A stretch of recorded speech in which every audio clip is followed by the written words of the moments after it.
दोस्तों एक बार फिर से आप सभी का स्वागत है। आज 25 फरवरी का दिन है। आज फिर से एक बार प्रयागराज महाकुंभ की ताजा अपडेट हम आपको देंगे।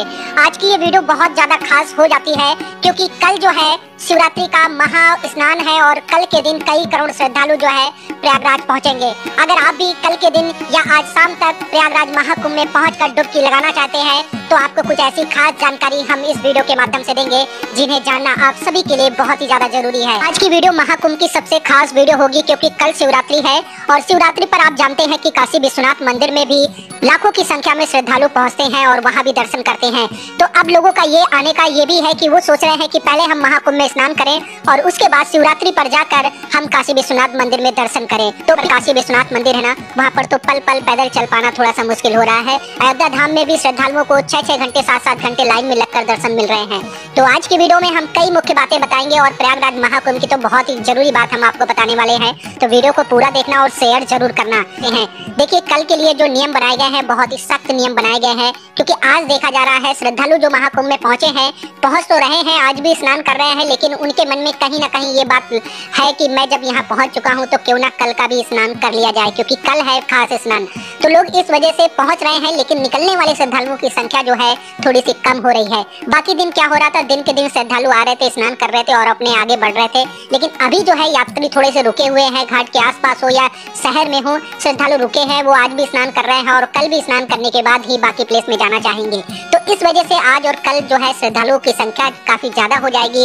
और हालांकि प्रशासन पूरी तरह से लगा हुआ है, जो 7 मेन हाईवे हैं जो प्रयागराज आते हैं, उन हाईवे में बड़े बड़े जो अधिकारी हैं उनको तैनाती की गई है ताकि जो जिस दिशा से आ रहा है उसी दिशा के बने हुए घाटों में स्नान करें। ये बात जो है बहुत ज्यादा खास हो जाती है। आप इसको सोच समझ के प्लान करें। संगम नोज पे अगर जाने की कोशिश करेंगे तो हो सकता है कल के दिन आपको 15-15 या 10 किलोमीटर पैदल चलना पड़े, जिससे कि परेशानी होगी। तो आप लोग इस बात का ध्यान रखें।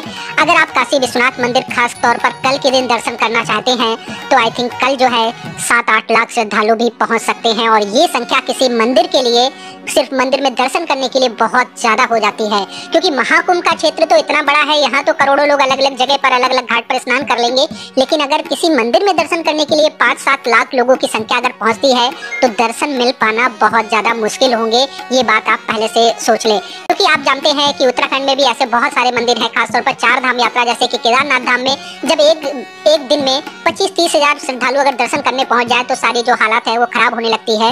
और यहाँ कई लाख, जब 5-7 लाख श्रद्धालु पहुंचेंगे तो कैसे दर्शन हो पाएगा। तो इस बात को भी ध्यान रखें। ऐसे ही अयोध्या धाम का हाल है, वहाँ भी आप पिछले कई दिनों से देख रहे हैं। मैं आपको बताना चाहूंगा जब से महाकुंभ स्टार्ट हुआ है 12 करोड़ से 14 करोड़ के आसपास श्रद्धालु जो है अयोध्या धाम में जाकर दर्शन कर चुके हैं। आगे आप आएंगे तो फैमिली के साथ अच्छे से स्नान भी कर पाएंगे।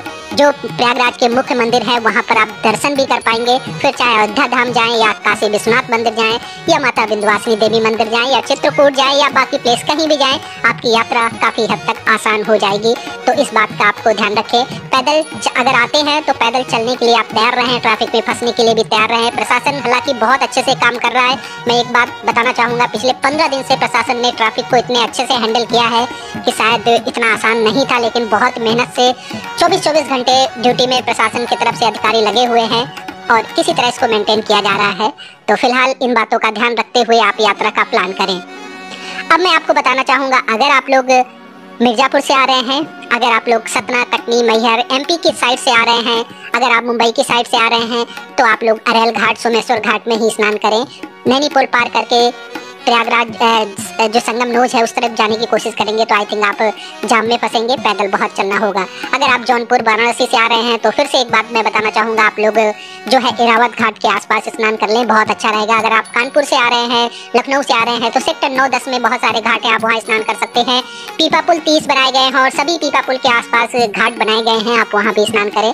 प्रयागराज में पैर रखना ही अच्छे का उद्धार हो जाता है। तो आप गंगा जी की धारा हो या यमुना जी की धारा हो, आप कहीं भी डुबकी लगाएंगे आपको उसका पुण्य मिलेगा।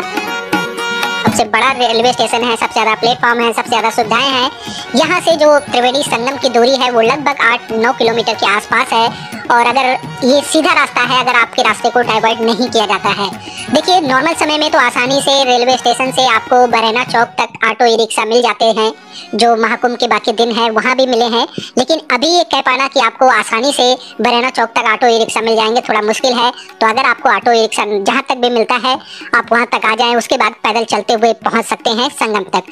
रामबाग रेलवे स्टेशन से अगर त्रिवेणी संगम की दूरी की बात की जाए तो लगभग 6-7 किलोमीटर के आसपास है। सेम रास्ता एक ही है, प्रयागराज जंक्शन हो या रामबाग हो, जंक्शन और दूर है। फिर जंक्शन से जब आप ऑटो ई रिक्शा से आप पैदल आते हैं तो पहले रामबाग रेलवे स्टेशन की तरफ आएंगे, उसके बाद बरैना चौक तक पहुंचते हैं और तब जाकर आप त्रिवेणी संगम में पहुंचते हैं।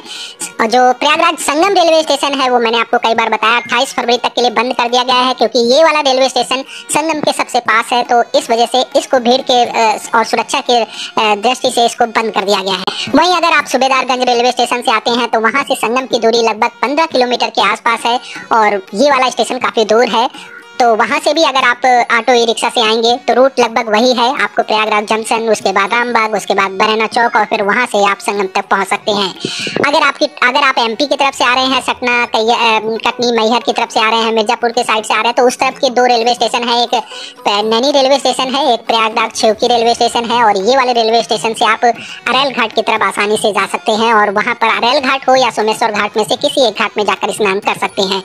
बाकी फाफापाऊ से भी आ सकते हैं, फाफापाऊ की तरफ से भी जब कार से या बस से आते हैं बहुत सारे लोग तो उधर ट्रैफिक का काफी ज्यादा सामना करना पड़ सकता है। हालांकि सबसे लास्ट एक और जानकारी, अगर मेरा यही मानना है कि अगर आप लोग 26 फरवरी के बाद, शिवरात्रि के बाद आएंगे तो आई थिंक प्रयागराज में डुबकी लगाना आसान होगा, अयोध्या में दर्शन करना आसान होगा, काशी विश्वनाथ में भी दर्शन करना आसान होगा। फिर कहीं भी चले जाइए, प्रयागराज के जो मंदिर हैं वो भी आपको आराम से खुले मिलेंगे, तो आपके दर्शन अच्छे से हो जाएंगे। बाकी आज की वीडियो कैसी लगी है हमें कमेंट करके जरूर बताना, शेयर जरूर करना। और अगर आप ऐसे ही लगातार वीडियो देखना चाहते हैं चैनल को सब्सक्राइब कर लेना। आप सभी अपना ख्याल रखें। जय हिंद, जय गंगे माता, जय माता दी।